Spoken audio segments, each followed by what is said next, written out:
पहले बड़ी खबर आपको बता देते हैं। रायपुर से, राजधानी से खबर है। अनवर ढेबर शराब घोटाले के मामले में जो आरोपी है, जेल से रिहा कर दिया गया। बेल मिली, जमानत मिली, जेल से रिहा कर दिया गया। एम्बुलेंस के साथ परिजन पहुंचे थे। अनवर ढेबर को अस्पताल में भर्ती करने की मांग की गई, लेकिन यूपी एसटीएफ भी यहां पर पहुंच गई। ढेबर को अपनी कस्टडी में लेने के लिए यहां पर यूपी एसटीएफ भी पहुंच गई थी। तो यह तस्वीर जो है, यह स्थिति जो है, यह पहले भी हमारे सहयोगी जब जुड़े थे तो उन्होंने बताया था कि कुछ ही देर में जेल से रिहा होने वाला है अनवर ढेबर जो है, और जमानत की अर्जी लगाई थी। तबीयत खराब होने का हवाला देकर जमानत की अर्जी लगाई गई थी और जमानत स्वीकार कर ली गई थी।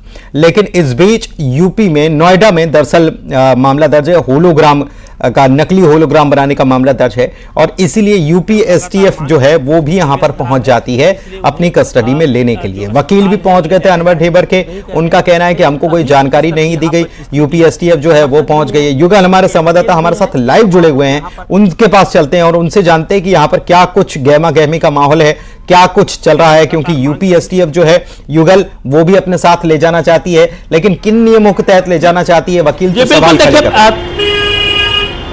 जी पूरी देखिए, बिल्कुल इसी एम्बुलेंस से अनवर ढेबर है, उसे ले जाया जा रहा है। सामने में पुलिस की गाड़ी है और अनवर ढेबर को यहां से ले जाया जा रहा है। और आप देख सकते हैं वहां दूसरी गाड़ी में जो एसटीएफ की टीम है वो मौजूद है, दूसरी पुलिस की गाड़ी है। और इस गाड़ी में मैं अपने सहयोगी से कहूँगा कि इस गाड़ी में यूपी एसटीएफ की टीम है और उसे ले जाया गया है। परिजन लगातार मांग कर रहे हैं कि उन्हें उपचार कराया जाए, लेकिन अभी ये आप इस बात का पुष्टि नहीं हुआ है कि यूपी एसटीएफ की टीम ने उसे अरेस्ट किया है या फिर जो उपचार के लिए ले जाया गया है। लगातार यहाँ पर आप देख सकते हैं अस्पताल में गहमा-गहमी का माहौल है। उनके वकील हैं, उनके तमाम परिजन हैं, वो यहाँ पर मौजूद है। परिजन और उनके जो परिवार वाले लगातार मांग कर रहे हैं कि उसका उपचार है वो किया जाए। लेकिन यहाँ से जो एम्बुलेंस में अनवर ढेबर को ले जाया गया है, और आप देख सकते हैं यहाँ पर भी तमाम लोग हैं, जो पुलिस फोर्स है वो यहाँ पर मौजूद है। और जेल से उन्हें जमानत के बाद यूपी एसटीएफ की टीम के साथ ले जाया गया है। देखना होगा कि उन्हें अरेस्ट किया है या फिर जो उन्हें उपचार कराने के लिए जाया गया है। लेकिन अभी इस बात की आधिकारिक पुष्टि नहीं हुई है। और जब अनवर ढेबर को बाहर निकाला गया था तो काफ़ी गहमा-गहमी की स्थिति थी। जी, गहमा गहमी की स्थिति थी, बाहर निकाला गया था। आप कहां अभी मौजूद हैं? अस्पताल में मौजूद हैं या जेल के बाहर मौजूद हैं इस वक्त, जब आप पूरी जानकारी दे रहे हैं? अस्पताल लाया गया था क्या पहले? क्या कुछ जानकारी, घटनाक्रम जेल के बाद क्या हुआ, ये बताइए। पूरी देखिए, पहले वो जेल में निरुद्ध था अनवर ढेबर, उसके एसटीएफ की टीम यहाँ पर पहुँची हुई थी और उसे जेल से जमानत पर रिहा किया गया है। उसके बाद यूपी एसटीएफ की टीम उसे अरेस्ट करना चाहती थी, और चूंकि उसे प्रोटेक्शन वारंट पर ले जाया जाएगा तो ये कहा जा सकता है कि यूपी एसटीएफ की टीम यहाँ पर मौजूद थी और बड़ी संख्या में उसके समर्थक, उनके परिवार वाले भी मौजूद थे। तो स्ट्रेचर में सीधा डाल करके सीधा एम्बुलेंस में ले जाया गया। उसके परिजन चाहते थे कि उन्हें अस्पताल ले जाया जाए, लेकिन पुलिस ने वहां पर रास्ता रोका है और उन्हें अरेस्ट करने की कोशिश की है। लेकिन एसटीएफ के कोई भी अधिकारी इस मामले पर कुछ बोलना नहीं चाह रहे थे। उनके वकील ये जरूर आरोप लगा रहे हैं कि इलीगल तरीके से उन्हें गिरफ्तार किया गया है, अरेस्ट किया जा रहा है। तो उसके बाद काफ़ी यहाँ पर गहमा-गहमी की स्थिति बनी। परिवार वाले उसका अरेस्टिंग का विरोध कर रहे थे, उसके समर्थक भी सामने आ गए थे। पुलिस को एम्बुलेंस के सामने खड़े होना पड़ा। उसके बाद आगे पीछे जो एसटीएफ की टीम की गाड़ी, पुलिस की गाड़ी को अड़ाया के रखा गया। उसके बाद पुलिस के आला अधिकारियों के जैसे निर्देश मिले हैं, उसके बाद जेल परिसर से जो एम्बुलेंस है अनवर ढेबर का, उसे रवाना किया गया है। देखना है कि उन्हें अरेस्टिंग की जाती है या फिर सीधा यूपी ले जाया जाता है। जी, डॉक्टर से चेकअप होना बहुत ज्यादा जरूर हो जाता है इस मामले में। बहुत गंभीर मामला अब ये होता जा रहा है, और जो घटनाक्रम हो रहा है वो बड़ा नाटकीय घटनाक्रम हो रहा है। एम्बुलेंस में ले जाया जाता है तो क्या पहले अस्पताल ले जाया जाएगा, पहले चेकिंग कराई जाएगी? अगर ले जाया जाएगा तो कहां ले जाया जाएगा, या फिर सीधे यूपी ले जाने की तैयारी है? जी बिल्कुल, देखिए पहले भी जो स्वास्थ्य खराब होने का हवाला दिया गया था, शायद उसी का बेनिफिट्स है वो अनवर ढेबर को मिला है, जमानत भी मिली है। उसके वकील लगातार कह रहे हैं कि तबीयत है वो तबीयत खराब है, तो इस लिहाज से जैसे भी वैसे भी नियम है कि जब किसी व्यक्ति को पुलिस है वो अरेस्ट करती है तो उसे मुलायजे के लिए ले जाया जाता है। लेकिन जिस तरह से जो स्ट्रेचर से बाहर लाया गया, जेल से जैसे बाहर निकले उसके बाद स्ट्रेचर से उसे एम्बुलेंस तक लाया गया, तो ये तय है कि वो उसके परिजन उसके समर्थक चाह रहे हैं कि उसका बेहतर उपचार हो सके। लेकिन देखना होगा कि एसटीएफ की जो टीम है उसे सीधा अस्पताल ले जाती है। लेकिन इस मामले पर छत्तीसगढ़ की पुलिस और एसटीएफ की पुलिस किसी तरह से कुछ आधिकारिक जो बयान देने से बच रहे हैं। लेकिन परिवार वाले भी चाह रहे हैं कि उनका उपचार है वो हो सके। जी, लेकिन इतना सनसनीखेज पूरा ये मामला हो गया, ये बड़ा हैरान करता है। ये बहुत ज्यादा सनसनीखेज स्थिति यहां पर बनती हुई नजर आई कुछ ही देर के भीतर, कुछ ही घंटों में। ऐसा तो पहले छत्तीसगढ़ में ऐसा कभी नजर नहीं आया। जी बिल्कुल पुनीत, आप सही कह रहे हैं। पहली बार ऐसा हुआ है कि किसी आरोपी को अरेस्ट करने के लिए यूपी एसटीएफ की टीम आई है। लगभग 2200 करोड़ के शराब घोटाले इस मामले में, यूपी एसटीएफ की नकली होलोग्राम के मामले में यूपी जो एसटीएफ की टीम यहाँ पर पहले अर्जी लगाई, फिर यहाँ पर जेल में पहुँची है। आज जैसे वो जेल से रिहा हुआ तो उसे अरेस्ट करने की कोशिश है वो एसटीएफ की टीम कर रही है। तो इस तरह का विरोध पहली बार ऐसा देखने को मिल रहा है कि परिजन और पुलिस के बीच जो कहासुनी भी बाकायदा हो रही थी, उनके वकील भी लाल पीले हो रहे थे और वो इस तरह के जो कार्रवाई को इलीगल बता रहे थे। फिलहाल जो एम्बुलेंस के आगे पीछे यूपी और छत्तीसगढ़ की पुलिस है वो लेकर के गई है, लेकिन उपचार करने के लिए जाया गया है या फिर उसकी अरेस्टिंग हुई है, इसकी पुष्टि अभी नहीं हुई है। और पूरी कवायद है और काफ़ी देर तक, लगभग आधा से पौन घंटे तक जेल से रिहा होने के बाद गहमा-गहमी की स्थिति बनी है। और हम इस वक्त देखिए जेल के परिसर में मौजूद हैं, अभी भी पुलिस बल है वो यहाँ पर तैनात है। इसके साथ ही साथ उसके समर्थक है वो भी यहाँ पर रुके हुए हैं। जैसे एम्बुलेंस को पुनीत रवाना किया गया तो उसके साथ बड़ी जो संख्या में जो वाहन है उसके समर्थक गए हैं। देखना होगा कि सीधा उन्हें कहाँ ले जाया जाता है। यूपी एसटीएफ की जो टीम है, जो पुलिस है, वो बाकायदा एम्बुलेंस पर बैठी हुई है, तो अनुमान यही है, आशंका यही है कि उन्हें अरेस्ट कर लिया जाएगा। और ये चूंकि अब उन्हें पेश भी करना होगा कोर्ट में, 24 घंटे के अंदर कोर्ट में पेश करना होता है ताकि आगे की कार्रवाई है, पूछताछ है वो हो सके। लगातार उसके परिजन है, वकील है, खराब स्वास्थ्य का हवाला दे रहे हैं, देखना होगा। लेकिन इस बीच वो भी जेल परिसर में, प्रेमाइसिस में काफी देर तक गहमा-गहमी की स्थिति है वो बनी रही। जी पुनीत, बहुत शुक्रिया आपका युगल इस जानकारी के लिए। आगे भी अपडेट आपसे इस मामले में लेते रहेंगे। फिलहाल जानकारी के लिए बहुत धन्यवाद। खराब है तो इसलिए उन्हें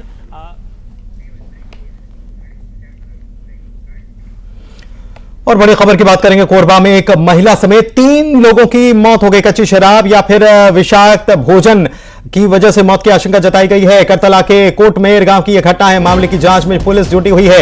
यह बड़ी खबर इस वक्त आपको बता रहे हैं। विषाक्त भोजन या फिर कच्ची शराब इसकी वजह हो सकती है। कोरबा में एक महिला समेत कुल 3 लोगों की जान चली गई। अब क्या कारण रहा ये तो पोस्टमार्टम रिपोर्ट से निकलकर सामने आएगा। करतला के कोटमेर गांव की यह घटना बताई जा रही है। अब्दुल असलम हमारे संवाददाता जुड़े हुए हैं फोन लाइन पर। अब्दुल, क्या जानकारी? 3 लोगों की जान चली गई। कच्ची शराब भी क्या सेवन किया था या विषाक्त भोजन था? क्या कारण रहा? कि ये करतला थाना क्षेत्र के कोटमेर गांव की घटना है, जहां 50 वर्षीय मालती और वेदराम और राम सिंह, ये तीनों कच्ची शराब का सेवन किया था। उसके साथ ही कुछ विषाक्त जो भोजन भी कुछ किया था। हो सकता है कि वो संभावना जताई जा रही है कि कच्ची शराब या विषाक्त भोजन की वजह से ये इनकी मौत हुई है। और मौके पर पुलिस टीम पहुंची हुई है और मामले की जांच कर रही है। और पीएम रिपोर्ट के बाद ही स्पष्ट हो पाएगा कि आखिर मौत की असल वजह क्या है। बिल्कुल, बहुत शुक्रिया आपका इस तमाम जानकारी के लिए। पोस्टमार्टम रिपोर्ट आएगी, उसके बाद पता चल पाएगा कि आखिर मौत की असल वजह क्या कुछ रही है। लेकिन 3 लोगों की जान चली गई। अब जांच होगी, उसके बाद पता चल पाएगा क्या कारण रहे।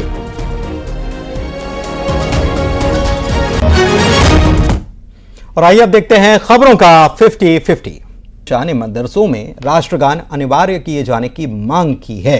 इस मांग पर कांग्रेस भी कुछ पूछ रही है कि यह डिमांड क्यों। बीजेपी ने कांग्रेस के सवाल पर पलटवार किया और कहा कि राष्ट्रगान पर आपत्ति क्यों, राष्ट्रगान पर सियासत गर्म है। देखिए जरा।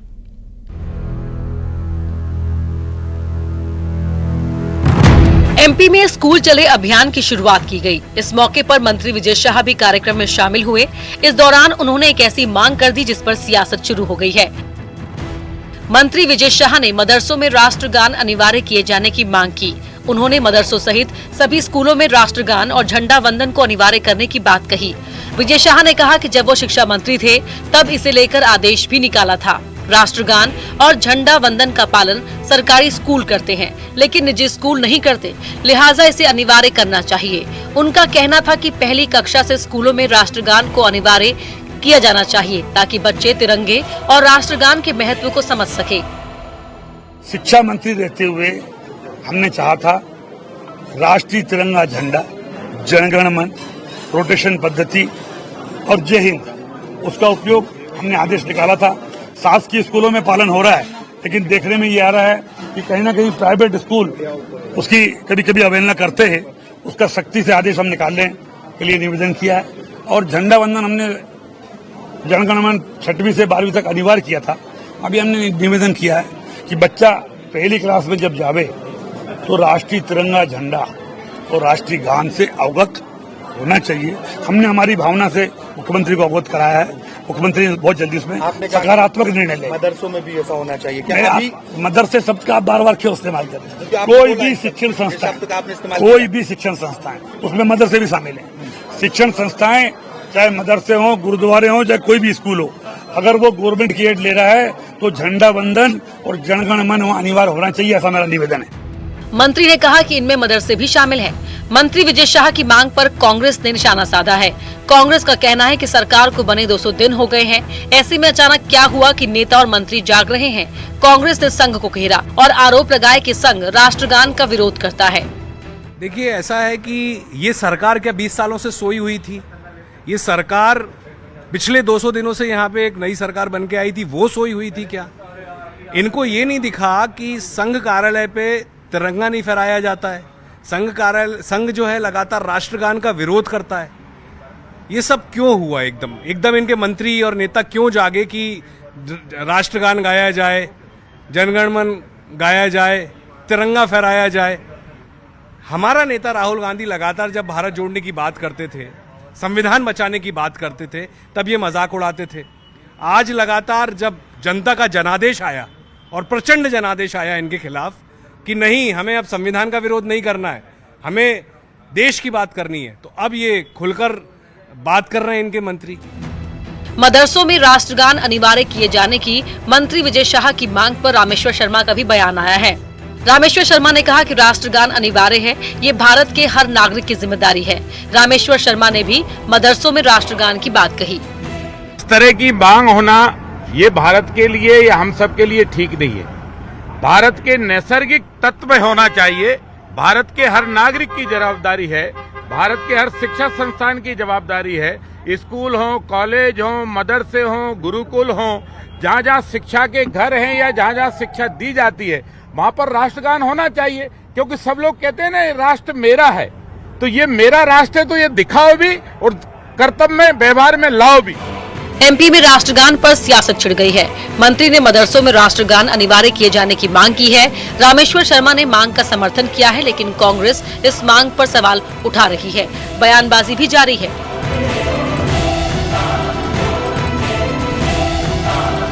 Bureau report, news 18।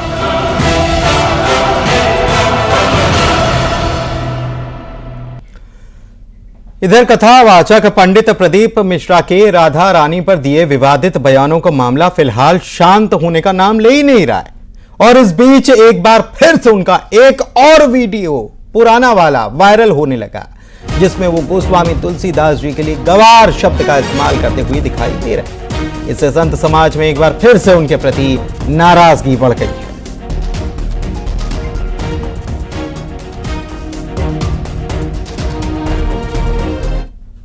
मालूम, हमें नहीं आता, कुछ भी नहीं आता। हम तो तुलसीदास जैसे गंवार, हमें कुछ नहीं आता। केवल शंकर का नाम ले लेते हैं और आपके सामने बैठ जाते हैं शिव को। तो ये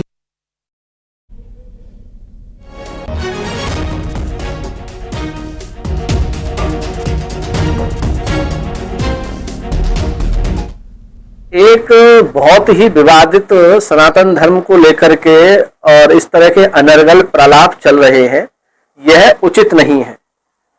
सनातन धर्म पर इस तरह की वक्तव्य देना, व्यासपीठ सनातन धर्म की सर्वोच्च व्यासपीठ है, और कभी राधा रानी को लेकर के बोलना, कभी तुलसीदास जी महाराज को गंवार कहना, और ये सब उचित नहीं है। तुलसीदास जी महाराज परम ज्ञानी हुए थे, महाविद्वान हुए थे।